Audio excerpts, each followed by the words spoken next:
Dans la première partie du chapitre 6, on a bien introduit les forces qui sont la cause du mouvement. Donc, en étudiant les forces, on aborde la partie ou la branche de la physique qui est la dynamique. C'est la branche qui va s'intéresser aux causes du mouvement. Donc, du grec, dynamis signifie force. La dynamique, c'est une branche qui existait depuis 2500 ans. Mais la bonne théorie a été trouvée avec Newton il y a moins de 350 ans.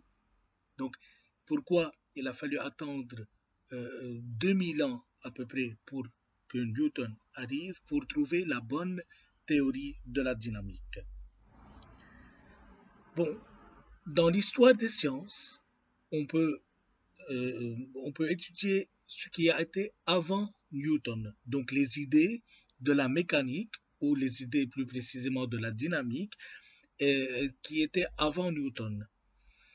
Avant Newton, on associait la force à la vitesse, ce qui est, on va voir par la suite, ce qui est faux, évidemment faux. Donc, avant Newton, on considérait que si la vitesse était nulle, la force est nécessairement nulle. Si la vitesse est constante, la vitesse est constante, et si la vitesse augmente, cela veut dire que cela est dû à une force qui a augmenté. Bon, en effet, ces observations ou ces déductions n'étaient pas complètement contre-intuitives.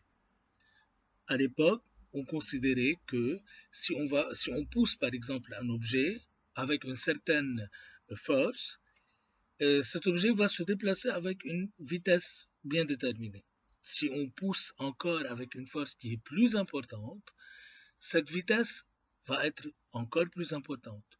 Ce qui a mené les scientifiques à l'époque à considérer que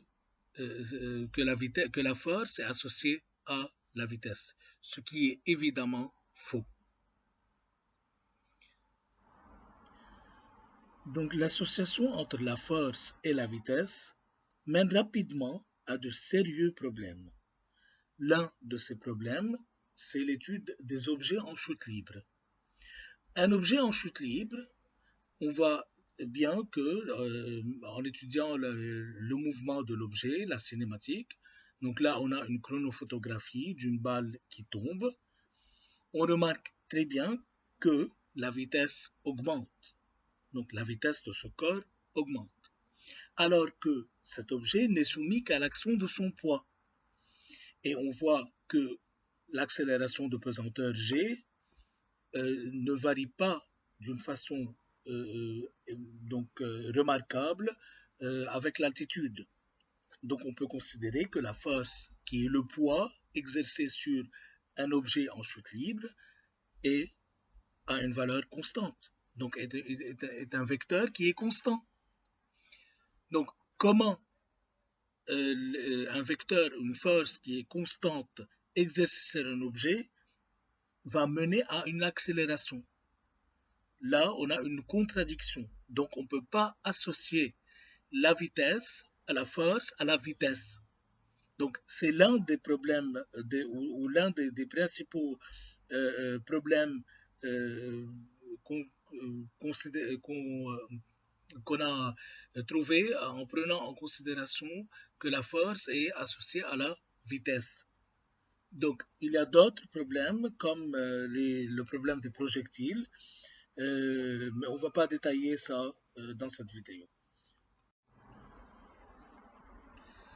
Donc, c'était Newton qui a pour la première fois associé la force à l'accélération. Non pas à la vitesse, mais à l'accélération. Donc, il disait que si la force est nulle, cela veut dire que l'accélération est nulle. Si la force est constante, l'accélération est constante. Et si la force augmente, cela veut dire que l'accélération augmente. Il a publié ses résultats en 1687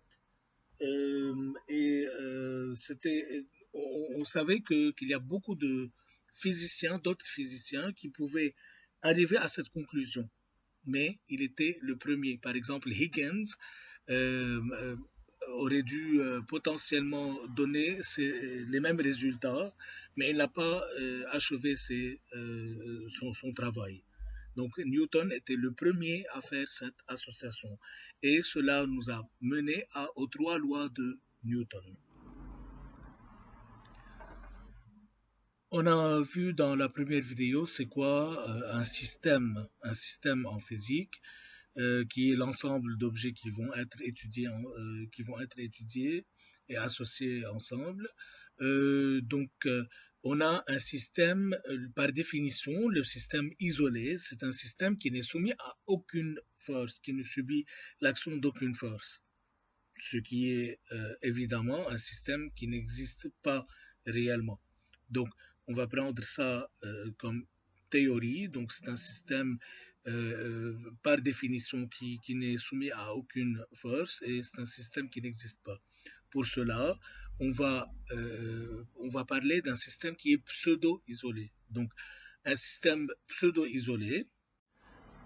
Pour le système pseudo-isolé, on a l'ensemble des forces ou la somme des forces qui sont appliquées à ce système qui vont s'annuler. Donc la résultante des forces qui s'exercent sur un objet est égale à 0. Somme des vecteurs force égale vecteur 0. Attention, on ne peut pas écrire 0 scalaire, le nombre, un nombre, car on parle de somme vectorielle des forces. Donc la somme vectorielle des forces, pas la somme de leurs valeurs, la somme vectorielle égale à 0. Dans ce cas, on parle d'un système qui est pseudo-isolé. Mais si jamais vous entendez système isolé, cela veut dire pseudo-isolé. Mais on dit tout court isolé. Donc, la première loi de Newton, qui est le principe, on l'appelle aussi le principe d'inertie, dit que si la somme des forces extérieures, si la somme des vecteurs force égale à 0, cela implique que le vecteur vitesse est constant. Donc le vecteur, ça veut dire sa grandeur et sa direction sont conservés. Donc le vecteur vitesse constant, par exemple, si on a une voiture qui est soumise à l'action du poids et la réaction normale du support, on remarque que la somme des forces extérieures égale à 0 vecteur. Cela nous permet de dire que le vecteur vitesse est constant. Et le fait de dire que le vecteur vitesse est constant, cela veut dire que le mouvement est soit rectiligne uniforme, car vous savez, si la vitesse conserve la même direction et la même valeur, on a un mouvement qui est rectiligne et uniforme, soit au repos. Une constante peut être nulle. Donc le vecteur vitesse peut être le vecteur 0. Donc on a deux cas possibles, soit l'objet est au repos, soit il est en mouvement rectiligne uniforme. Donc on parle de principe d'inertie. Inertie car l'objet lui-même, sans force extérieure qui est appliquée sur lui, il ne peut pas changer son mouvement. Donc il va présenter une certaine résistance au changement de son état. Donc si l'objet était au repos, il va montrer une certaine résistance pour lui mettre en mouvement, et s'il est déjà en mouvement, il va montrer une certaine résistance pour s'arrêter. Prenons l'exemple d'un passager dans une voiture. Quand la voiture s'arrête, si une personne ne met pas la ceinture, on a tendance à continuer le mouvement, donc rien nous arrête sans ceinture, et donc on risque de mourir bien sûr, mais cela est dû à l'inertie, donc à la résistance qu'oppose notre corps au changement de son mouvement.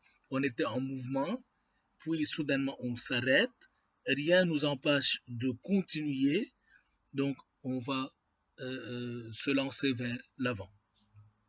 Dans une prochaine vidéo, on va parler du centre de gravité, le centre de masse, et comment le trouver, pourquoi on va étudier le centre de masse d'un objet, Puis, dans d'autres vidéos, on va, par exemple, on va parler de deuxième loi de Newton et la résolution des exercices.